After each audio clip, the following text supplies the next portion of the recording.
হুগলির শিয়াখালা অঞ্চলে স্বেচ্ছাসেবী সংস্থা বিবেকের উদ্যোগে বিভিন্ন পেশাজীবী মানুষেরা প্রতিবাদ মিছিল করলেন কাশ্মীরের পেহেলগাঁও জঙ্গি হামলার বিরুদ্ধে। এদিন নিহতদের উদ্দেশ্যে মোমবাতি জ্বেলে ও পুষ্পার্ঘ্যর মাধ্যমে সম্মান জানানো হয়। রাজনৈতিক ও অরাজনৈতিক মানুষ মিলিয়ে প্রায় 1000 জন পদযাত্রায় অংশগ্রহণ করেন।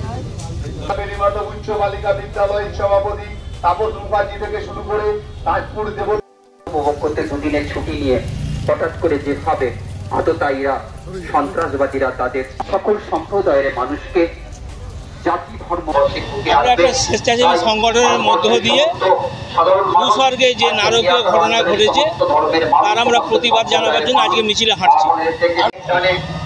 প্রতিবাদের মিছিল, ওটা একটা দুঃখের মিছিল।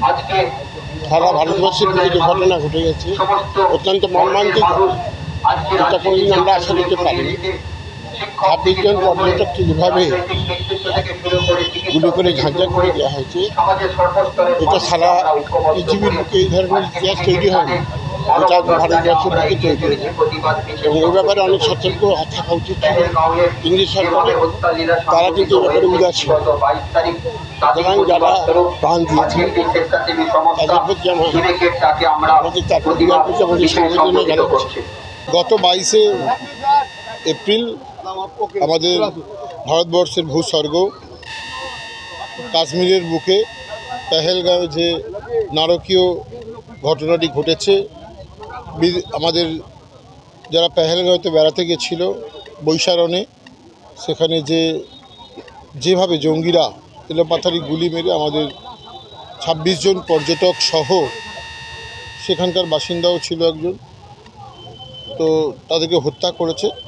আজকে তার বিরুদ্ধে শিয়াখালা বিবেকের ডাকে এলাকার সমস্ত স্তরের মানুষ, মহিলা থেকে পুরুষ, ছোট থেকে বড়, আজকে সমাজকর্মী থেকে মাস্টারমশাই, ডাক্তার থেকে ব্যবসায়ীবৃন্দ, রাজনৈতিক ব্যক্তি থেকে খেলোয়াড়, সবাই মিছিলে, প্রতিবাদ মিছিলে আজকে আয়োজন করা হয়েছিল এবং সেই প্রতিবাদ মিছিলে পা মিলিয়েছে। এবং আমাদের ভাষা নেই যে কীভাবে প্রতিবাদ করব, কারণ হচ্ছে যে 26 জন মানুষের প্রাণ গেছে তাদের তো আমরা প্রাণ ফিরিয়ে দিতে পারবো না। তবু আমরা দেশের বাসিন্দা হিসাবে আমরা তাদের পরিবারের প্রতি সমবেদনা জানাই। এবং তার সাথে সাথে একজন সেনা জওয়ানও গত 2 দিন আগে অনন্তনাগে এই জঙ্গির বিরুদ্ধে লড়তে গিয়ে প্রাণ হারিয়েছেন, ঝন্টু শেখ, একজন সংখ্যালঘু পরিবারের ছেলে সে।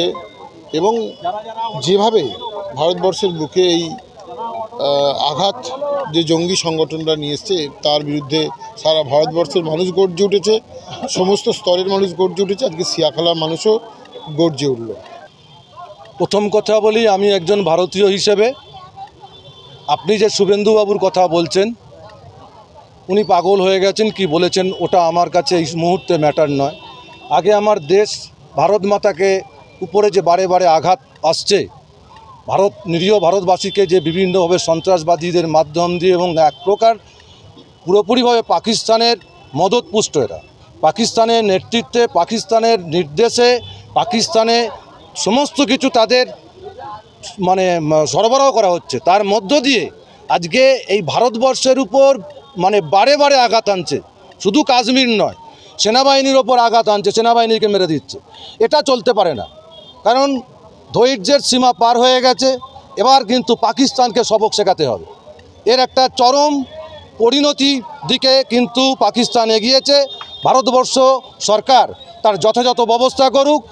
পশ্চিমবঙ্গের মাননীয় মুখ্যমন্ত্রী মমতা বন্দ্যোপাধ্যায়ও বলে দিয়েছেন যে কোনো রকম পরিস্থিতিতে এর মোকাবিলা হোক, তার জন্য সম্পূর্ণ সহযোগিতা করবে আমার সরকার।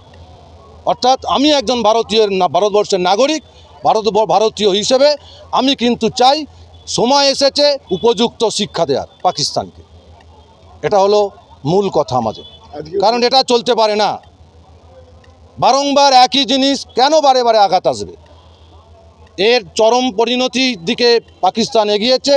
ভারতবর্ষের সরকার, এখন আমরা দোষারোপ কাউকে করব না, কারণ এটা রাষ্ট্রের উপর আঘাত, ভারতবাসীর উপরে আঘাত। অর্থাৎ এখানে কোনো রকম ভারতবর্ষের জায়গায় কোনো রকম সম্প্রীতি নষ্ট হওয়ার কোনো জায়গা নেই। ভারতবর্ষের স্বাধীনতার পর তখনকার স্বাধীনতা সংগ্রামের যারা রাষ্ট্রনায়ক ছিলেন তারা যে সিদ্ধান্ত করে দিয়ে গেছেন, তাদের কথা মেনে যে সংবিধান রচনা হয়েছে তার কোনো রকম আমি চাই না।